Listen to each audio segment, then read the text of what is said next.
Mambo vipi mtazamaji wa Vave Media? Bwana, karibu tu tazame taarifa mbalimbali za kimichezo ambazo zinakuwa zinanifikia na mimi moja kwa moja na zileta kwako wewe ambaye unanifuatilia. Sasa moja kwa moja leo Simba walisema kwamba majira ya saa 3 hivi basi kuna jembe jipya litashushwa kwenda kuongeza nguvu katika klabu ya Kumbuka. Simba ambacho wanakifanya kwa sasa ni kusafisha wale wachezaji wote ambao hawana mchango kwa club, hawana muda wa kupoteza.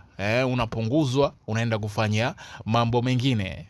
Au ndo Simba wanalunya, hawataki masiara kabisa. Sasa taarifa tu ikufikieni kwamba klabu ya Simba hii leo imemtambulisha Anicet Oura kama mchezaji wao mpya baada ya kufikia makubaliano ya kufanya kazi pamoja na mnyama Simba. Nyota huyo ana uwezo wa kucheza namba 8, 10, lakini pia kama winga. Ikumbukwe amewahi kufanya kazi na kocha Steven Robert Baka akiwa kwenye kikosi cha Stellenbosch ya Afrika Kusini na ASEC Mimosa ya Ivory Coast.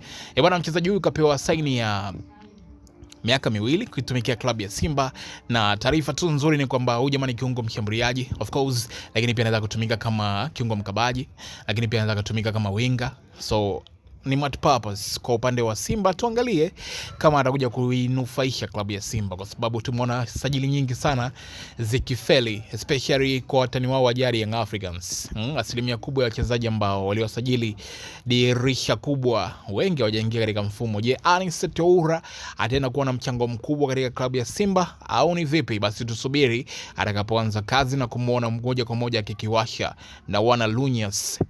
Wana klabu ya Simba hawana au vipi? Karibu sana.